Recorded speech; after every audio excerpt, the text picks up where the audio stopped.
For over 3 decades, a quiet village in Slovakia held a secret. Whispers of something divine. Stories of children who claimed they saw a beautiful lady on a mountain. Messages that called for simplicity, freedom, and a deeper love for Christ. Many believed, others doubted. But now, the Vatican has made it official. On July 9, 2025, the Catholic Church approved public devotion to what may be one of the most important Marian apparitions of our time. This is the story of Our Lady of Litmanova. What happened on that mountain? What did Mary say? And why is the Church making this announcement now? Tucked away in the Carpathian Mountains of Slovakia lies a small village called Litmanova. Surrounded by forests and hills, it looks like the kind of place where time moves slowly. Just outside the village stands Mount Ziva, a wooded hill with a simple wooden cabin near the top. For generations, it was a quiet place. But in 1990, that all changed. On August 5th, 2 young girls, Ivka Korkakova and Katka Seselkova, were praying inside the cabin when something extraordinary happened. They said a beautiful woman appeared to them in light. She wore a long veil and radiated peace. She said her name was the Immaculate Purity. They had no idea this moment would change their lives and their village forever. Ivka and Katka were just 11 and 12 years old. They weren't known for visions or anything special. They were ordinary schoolgirls in a quiet town. But after that first encounter, the woman kept returning. The girls would climb the hill every Sunday, especially during prayer. And again, they said Mary came to them. Sometimes she spoke, sometimes she was silent, but always her presence filled them with peace. The villagers began to notice. Crowds grew, and soon people were traveling from other towns, even from Poland and Ukraine, to witness what was happening. The girls never asked for money. They didn't become celebrities. Their lives remained simple. And even after the apparitions ended in 1995, the memory of what happened never faded. So what did the Virgin Mary say? Her words were gentle but powerful. Unlike other apparitions that warned of war or suffering, this one focused on the heart. One of her most repeated messages was, "Let Jesus set you free, and do not allow your enemy to limit your freedom, for which Jesus shed so much blood. A soul that is free is the soul of a child." She called the faithful to return to silence, to simplicity, and to childlike trust in God. On August 7th, 1994, she said, "I love you just as you are. I love you. I want you to be happy, but this world will never make you happy." And perhaps the most striking message: begin to live simply, to think simply, and to act simply. Seek out silence so that the Spirit of Christ may be born anew within you. These were not grand prophecies. They were calls to change how we live and how we love. But not all the messages were easy to understand. As word of the apparitions spread, curiosity turned into pilgrimage. People came from villages, cities, and eventually other countries. They climbed Mount Ziva with hopes of peace, healing, and divine connection. Some brought rosaries, others brought heavy hearts. Many left transformed. The Church, as always, remained cautious. Over the years, countless alleged apparitions have appeared around the world, some genuine, others misleading. So when 2 young girls claimed they were speaking with the Mother of God, the local diocese took notice. They began observing, collecting testimonies, and documenting everything. The messages were handwritten. Witnesses were interviewed. Priests quietly visited the site. And above all, they looked for what the Church always looks for: spiritual fruit. Were people changing for the better? Were they returning to the sacraments? Was this experience bringing people closer to Christ? Over time, the answer became clearer. The apparitions may have ended in 1995, but the flow of pilgrims never stopped. Confessions continued, conversions multiplied. People kept climbing that mountain not for spectacle, but for silence and prayer. Still, for decades, the Church made no official statement. The process was slow. But everything changed in 2024, when the Vatican introduced new rules on how it handles alleged supernatural phenomena. In May 2024, the Vatican published new norms for evaluating supernatural claims. These guidelines were meant to bring clarity and speed to a process that had often taken decades. Rather than immediately trying to prove whether a vision was supernatural, the new rules focused on something more pastoral. Was the devotion safe? Was it bearing good fruit? These new rules created several categories of recognition. One of the most important was the nihil obstat, a Latin phrase meaning nothing stands in the way.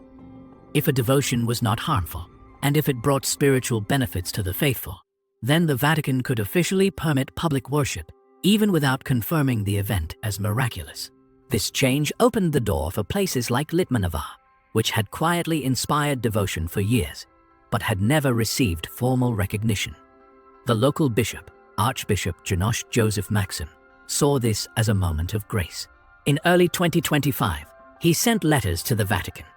He described the countless heartfelt confessions at Mount Ziva, the unshakable flow of pilgrims, and the genuine conversions that had happened there even decades after the apparitions had ended. He asked the Dicastery for the Doctrine of the Faith to review the site and consider its value for the Church. And on July 9, 2025, the Vatican responded.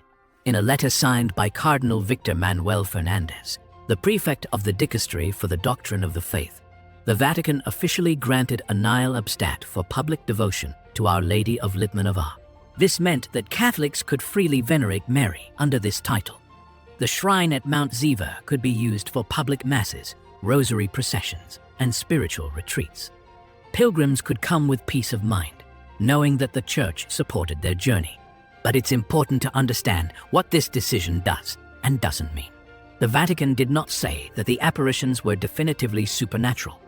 That's no longer the first priority.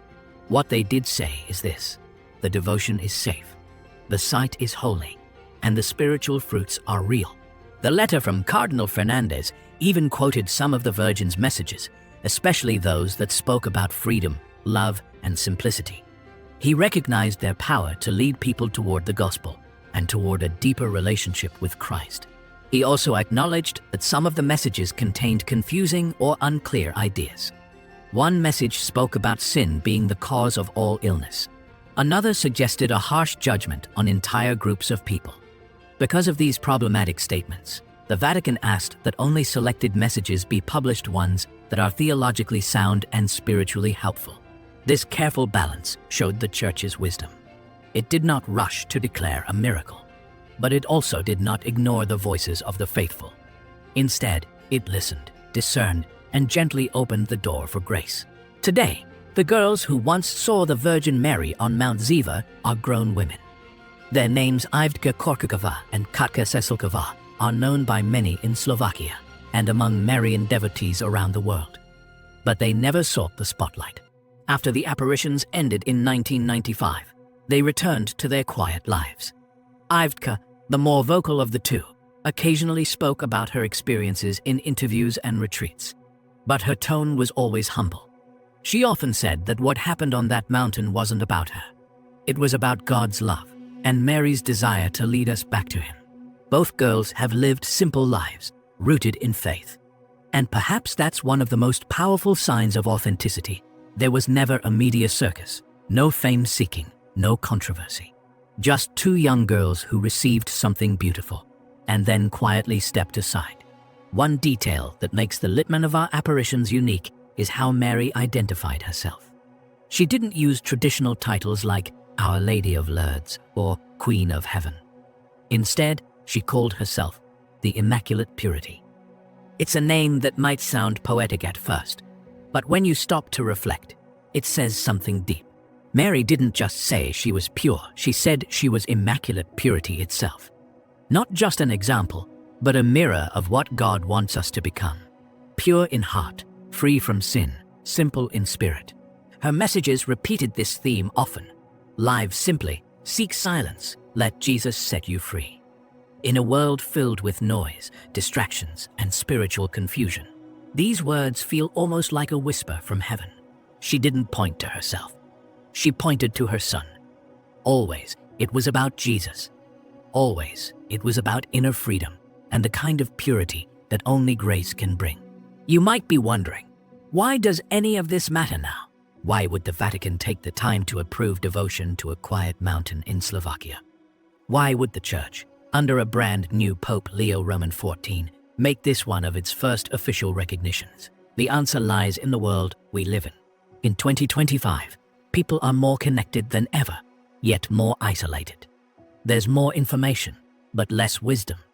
There's more talk about spirituality, but less silence to truly encounter God. And into this moment comes a message from the past. A message that says, I love you just as you are. Begin to live simply. Seek silence so that the Spirit of Christ may be born anew within you. This isn't about politics. It's not about drama. It's not even about proving a miracle.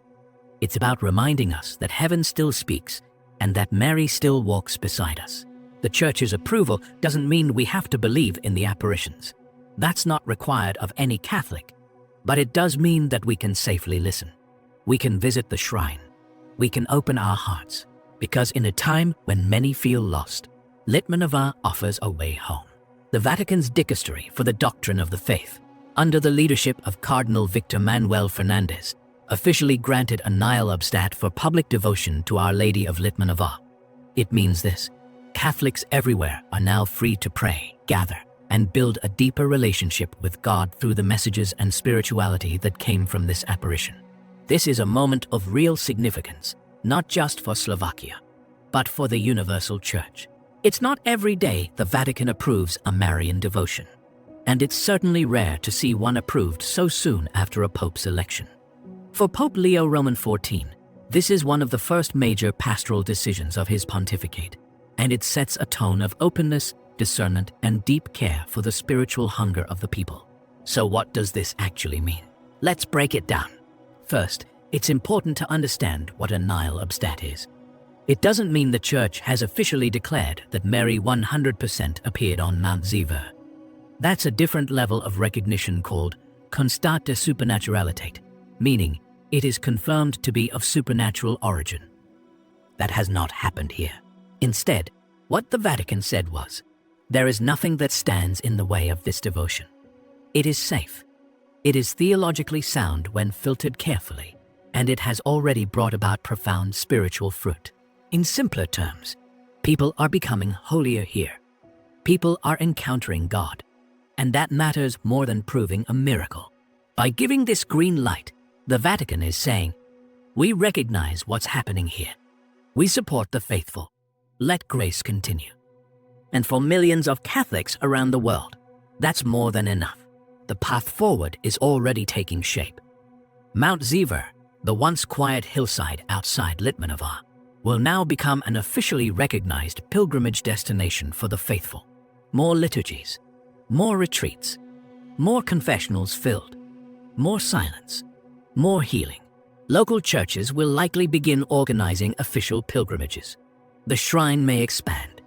Bishops from other countries will visit. And those who have felt a spiritual pull toward this devotion, but weren't sure if it was approved, now have their answer. But the beauty of Litmanova is that it doesn't need grandeur. It's not Fatima with giant basilicas. It's not Lourdes with long corridors of candles and fountains. It's a small wooden hut on a forested hill. And maybe that's exactly the point. This devotion doesn't call us to crowds, it calls us to quiet. It doesn't invite us to spectacle, it invites us to simplicity. That's the legacy Mary left there. And that's what the Church is now affirming. In the end, this isn't just a story about a mountain. It's not just about two girls or even a Vatican letter. It's about how heaven still speaks. It's about how the Church still listens. And it's about how God still reaches for his people, even in the quietest corners of the world. So whether you're in Slovakia or watching from thousands of miles away, the message of Our Lady of Litmanova is for you too. You are loved. You are free. And you are being called back to the heart of Christ. Let's answer that call together. Thank you for watching Messenger of God. Amen.